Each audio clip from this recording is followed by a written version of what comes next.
So let's take a break from football and me giving you my official Super Bowl prediction here to talk about Donald Trump and everything that's going on, what has happened in the first couple weeks of his presidency, how I feel, did I see what's coming, and well, to answer that last question first, yes. I mean, it's pretty much what I expected to happen. I pretty much expected him to do something with the borders in the means of sending the military there, uh, reversing DEI hiring, signing executive decrees left and right. It's, you know, I feel like no one should be shocked or surprised with anything that's happened so far. Like people like going like, I can't believe he's doing this. Like, what do you expect? Anyway, one thing that I personally, and I've been Mr. Pro Ukraine guy here, and I willingly and admittedly voted against him because of how I thought he was going to take his approach with the war in Ukraine, because I thought he was going to pal up with Putin, because I thought J.D. Vance was going to be that representative that ran the past couple of years as the anti-war in Ukraine guy in Congress, in Senate, and I couldn't have been more wrong. I couldn't have been more wrong. It is now looking like Trump didn't speak out against Russia when he was on the campaign trail because he knows that Russia has the power to meddle in elections, and he didn't want him meddling in his, didn't want him affecting his chances at all in what was presumably going to be a razor thin race with Kamala Harris, which who knew was going to be the blowout that it was. Uh, he's done nothing to stop any shipments of arms to Ukraine. He's done nothing to lessen any sort of sanctions put against Russia. If anything, he's been more critical of Russia than he ever has been. But like I said, he was never critical of Russia on the campaign trail because it looks like he just wanted to look like he was sympathetic to them and get Russia's propaganda machine, any sort of meddling efforts that they could use at their disposal to help stunt the chances of Kamala Harris winning this election. And I don't think that ultimately is what swayed the election or anything like that. I'm not going to say like, oh, it must have been rigged and Kamala got screwed. No, I don't think that Russia did any sort of substantial effect to the actual outcome of that race. But it's clear what Trump is saying now is not very favorable with Russia because I'm sure, and people that want to call him a complete dullard, a complete imbecile, he understands what it would mean to ally with someone versus not ally with another. And right now, allying with Russia gives you nothing. It is a country that is in interest rate heck. Sorry, the kids are right there. Uh, there's presumably nothing beneficial to do any sort of business with them. Again, this is a country that innovates nothing, produces nothing other than gas uh, and any other just minerals from the ground. And there's any number of nations like America that can get these resources on their own, but it's not harmful to have them as an ally when you're using them from a resource end of things to help make commodities cheaper for your nation or for the global economy, etc. But right now, they're a poison pill to do business with. No one wants to do business with them, well, for the most part in the Western world. So they're seen as a pariah state. And Trump knows this. Trump understands what it's like when someone is ill-advised to do business with, and Russia is right up there with the people just. And not to divert off a topic here slightly, but Trump is someone who is very anti-Iran, that wants to sanction them into the ground, that wants to see Iran and its current regime not exist anymore.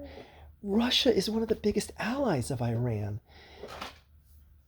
Trump has to know a weakened, softened Russia that can no longer support efforts in a country like Syria that we just saw completely collapse under the Assad regime, and a country like Iran that has to get weapons resources. They manufacture a good bit of their own, but they get a good amount of weapons from Russia itself as well. And all these other countries like India and a number of other countries that get armaments from Russia that depend on them for tanks and helicopters, etc. If Russia then becomes such a stricken economy and such a military abundance economy that is a shell of what it used to be, who's the next probable buyer of munitions and tanks and helicopters going to be? It's going to be America. Who is Iran going to go to? Trump is going to be like, sorry, nothing for sale for you. India, what do you want? Here's our catalog. We'll mail it to you. So how could Trump not want to see Russia fail right now? There is no reason. And again, I don't care what you think about him as an individual, as a human being, intelligence level, etc. He knows enough to know that dealing with Russia right now is a complete waste of time and effort. And it is becoming more clear with all the criticisms he's dishing out, and that Putin himself is given. It was like a week and a half ago. He gave some rehearsed interview, scripted interview with some reporter, and one of the things that Putin said is that Trump wouldn't. So I'm paraphrasing what he said, but he basically said Trump got shafted in America when the election got stolen from him 4 years ago. Like, Putin's never said anything about that, and now he's saying it now because he's trying to kiss up to Trump. He's trying to say, yeah, well, I'm in agreement with you. You got your election stolen from you 4 years ago. Like, oh yeah, if Russia thought that way, why didn't they say anything about that until now? From Putin himself. There's been aspects of the propaganda machine on Channel 1 in Russia. Ooh, you're a dance machine over there, girl. But yeah, like, you've never heard Putin say anything about the election being stolen in America. Of course he's saying it now because he thought that Trump coming into office was going to be this big sanction weight lifted off the country of Russia, and it hasn't been. If anything, Trump has spoke more about putting harsher sanctions on them if they don't come to the negotiation table with Ukraine. And dare I say it, but Trump coming in office might have been the better option between him and Kamala Harris for Ukraine's future. I couldn't have been more wrong about that. Anyway, but I understand why what Trump did, what he did, and why he sounded so against Ukraine. I fully understand that now. And honestly, if I was in his shoes, well, I wouldn't want to be in his shoes personally, but if hypothetically I was in his shoes running the campaign the way he was going, probably would have done the same track, kissed Russia's butt. Yeah, oh, it's terrible what what NATO did, putting their weapons in neighboring countries to Russia. Yeah, they forced that war in Ukraine to happen. It was all NATO's fault. And now it's the war of aggression. The Fox News line of attack is an unprovoked war of aggression from Russia. They didn't say anything like that before Trump got elected. Now that is the full narrative on the MAGA end of things, on the conservative Republican end of things. Now all of a sudden, it's the unprovoked war of aggression from Russia, out of Sean Hannity's mouth himself. I don't recall him saying that before. Now all of a sudden Trump's in office and that's the unprovoked war. Before that, it was the NATO countries and all them surrounding Russia that forced them to have to take over a country like Ukraine. That was more of a narrative than the unprovoked war of aggression. But anyway, dare I say, I'm fully pleased with the way things have gone so far. Now, I would like to see things get turned up a notch if it gets to be, 100 plus days into Trump's presidency and there has been nothing going on in the negotiation table wise. I hope Trump says, okay, guess what? We're doubling the amount of stuff we're sending there. But then I also do like the criticisms that Trump has always put on Europe for quote unquote carrying their part in NATO. I've always been kind of in agreement with him for that because a threat from Russia is more of Europe's problem than America's problem. I understand like if Europe looks at it like, well, America's got so much vast wealth and their resources in their weaponry that they have more than enough to spare. What do they got to do? They got to keep everything on the border against Canada and Mexico. They're not getting attacked by any of their two direct neighbors. Give it to Europe. Give it to the countries like Ukraine that need it. But then I understand Trump saying like, yeah, well, guess what? We're given more than our fair share of the percentage of wealth spent on military needs. And compared to other countries, specifically in Europe, they're really not carrying their end of the bargain. If there is a quote unquote bargain. I know you're supposed to have whatever NATO membership is supposed to be like 5% of your GDP invested in military production, boots on the ground, etc. So I'm with Trump for that because honestly, it should be a bulk of what is going into Ukraine to fight Russia right now. I'm in full agreement with him. The bulk of it should be coming from Europe. It honestly should. If you fear Russia and you want to speak the narrative of if they take over Ukraine, they're going to start taking over the Baltic countries and stuff like that, then okay, then those Baltic nations and the rest of Europe, they should be the ones sending the most amount of weapons. Because, again, I think America should help out to some extent because they are so just an embarrassment of riches as far as military stuff goes. Yes, bud? What? Can you help me? I sure can. Hold on one second, guys. Okay, I'm back. So, where was I? Oh yeah, the amount of arms that America has, and that's great. We should be the country that helps fight a thug like Russia trying to just stick their chest out and take over their neighbor and stuff like that, and bully another country. And we're going to be talking about bullying another country in a second here because I want to talk about something else that Trump did recently. I think you probably know what I'm going to say. Anyway, I just want to say I'm impressed and appreciative of what the Trump administration is doing as far as the war in Ukraine. I envisioned it being just like a complete flip of what it actually is. I thought you're going to see a complete halt on sending any sort of weapons, any sort of support, any sort of financial support to Ukraine, and sanctions being lifted off of Russia. And you've seen anything but that right now. So I have to give credit where credit is due. I don't like Trump. I hate him as an individual. I didn't vote for him. I don't support him in office, but he's doing the right thing in Ukraine by my book right now. I wish he would do more, and I hope he does more, but that's for the future to determine, because if it gets to the point, like I said, Russia's just flat out not coming to the negotiation table, then hey. If anything, the only people that really should be mad are people that voted for Trump, the people on the right that were saying like, this is a NATO-provoked war and blah, blah, blah, then why aren't you guys upset now? Because he's not helping pull weapons out of Ukraine to help Russia win. All these Russian sympathizers that voted for Trump, you guys should be the ones that are upset now.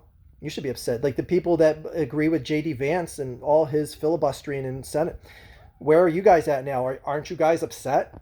Trump's not lifting sanctions on Russia. Trump's still giving arms to Ukraine. Why aren't you guys upset now? Oh, that's right, because narratives change. And once you're on that side of the fence, you have to agree with that side of the fence, even when they change their tune. Anyway, that's how politics go. So now the other thing here is the tariffs that Trump just signed. These are like the two main things. Again, like the stuff with the border and the deporting and the ICE raids and stuff like that. How could you not expect stuff like that to happen? Again, if you are shocked by any of that, then I don't know. I don't know what country or planet you've been living on in the past years. But anyway, the whole thing with the tariffs, though, was something that he threatened before. And it's something that I see as unnecessary other than proving he can do it. But you don't need to do it to prove you can do it. Like, we know that Trump can sign a stiff a stiff tariff program, meaning that if you don't understand what tariff, it's basically, it's like a taxation. It's a tax that you have to pay on goods sent into your country. Like say, I don't know, like a $100 coat. If you're sending that coat in from Canada, Now you could have had a free trade agreement set up before, but now there's a 25% tariff. So to send that coat, whatever, if it cost $100 to send it in America, it now costs $125. I'm just trying to keep things as simple as possible now. So there's a strict percentage sent on is attached to goods being sent in from Mexico and Canada right now. The Mexico end of things, I can understand that end of things because along with the tariff is the message of clean up what comes across onto our borders. The amount of illegal immigrants, the amount of illegal drugs, etc. If you're going to keep letting stuff like that come willy-nilly, well, guess what? It's going to be way more expensive for you to send commodities over to us to make what in turn makes your country wealthy. The goods you send to us that you profit off of. So Trump is basically sitting on a country that's very independently wealthy on its own. Now, granted, these tariffs don't get lost in the sauce. Prices of goods and commodities are going to increase if these sanctions stay in place for a long enough time. And it's eventually going to affect interest rates in America. Now, the whole thing about it is Trump knows that it's going to hurt a country like Mexico more. Now, you might be saying to yourself then, well, then what's the point of doing it to Canada then? It's not exactly like, the fentanyl delivery system of the world or the illegal immigrant delivery system of the world through the bordering northmost bordering states of America.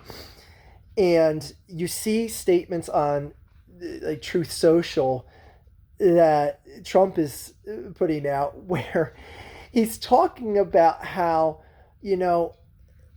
if Canada just willingly let themselves be annexed by America, they would have lower taxes, they would have stronger protection because they would be able to be policed and installments of military bases, etc., protection systems from America, and they could be just taken in the fold.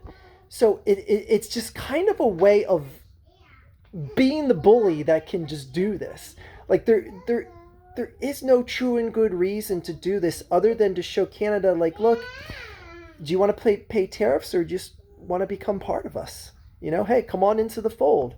These tariffs will go away just like that. Your taxes will decrease just like that. Sorry, my hands are a little slippery. I couldn't make a good snap like that. Anyway, it is kind of just like a bullying move. And even when I made my prediction thing on my community tab, I said how I feel if there's going to be troops sent in anywhere, I could see it happen in the Panama, but for somewhere like an Iceland, or excuse me, a Greenland or Canada, I don't see them doing intervention of troops there because they can do something like sanctions. They could sanction either of those, not sanction, tariff, excuse me. Not so much Greenland, but Canada can be tariffed into a point where it's just like, well, they really are our best trade partner, but in time, Canada could just eventually just get more goods from China, India, Europe, etc. to help offset what they'd be getting. They'd still end up be paying more because transportation costs are significantly different when you're moving something across the border as opposed to moving something across the entire sea.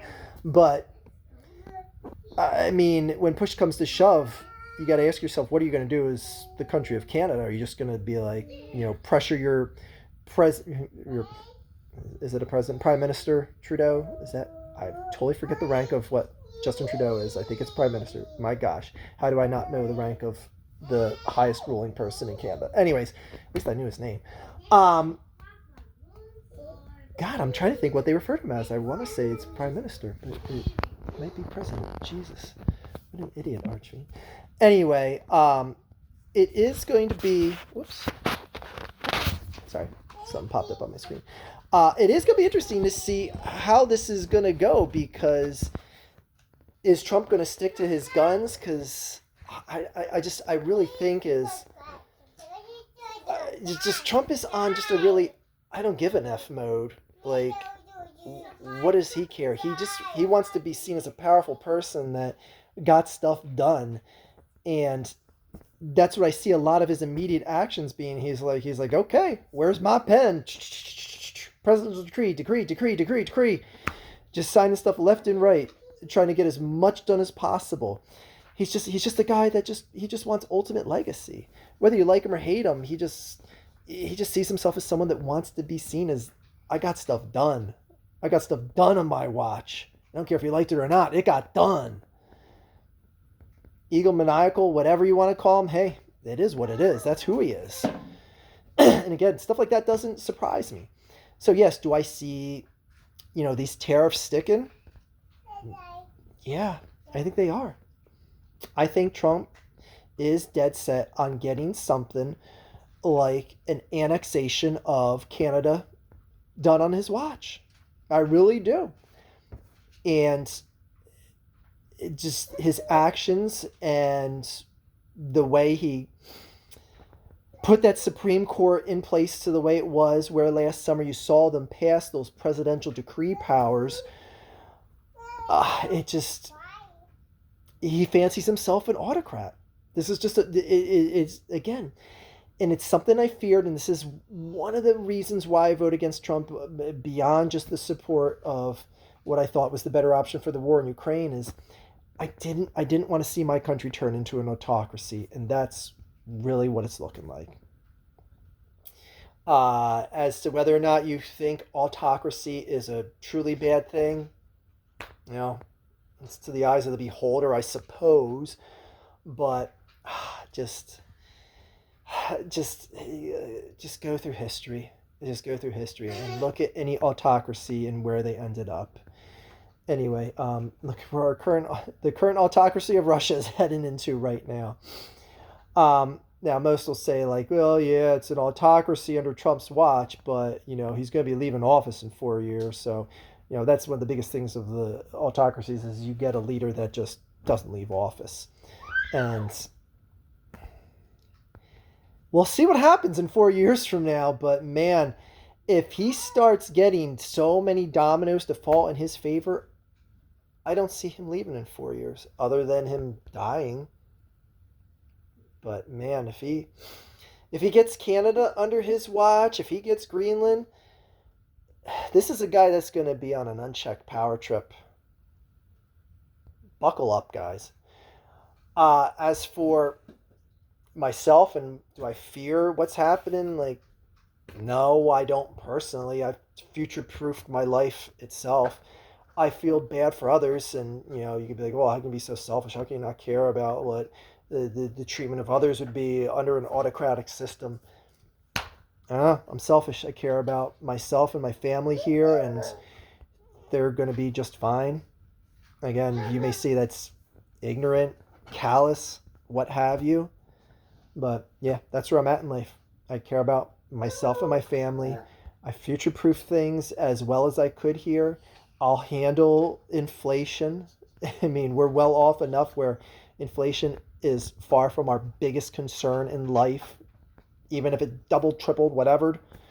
Anyway, but I understand a lot of people out there being concerned with the future here. Canada and Mexico, I think Mexico is way more screwed than Canada is if these tariffs stay. But they're going to fight back because right now, Canada just said Justin Trudeau, the Prime Minister, President, Chancellor, High Counselor of Canada. I can't believe I can't remember what the official rank designation of the ruler of Canada is. Anyway,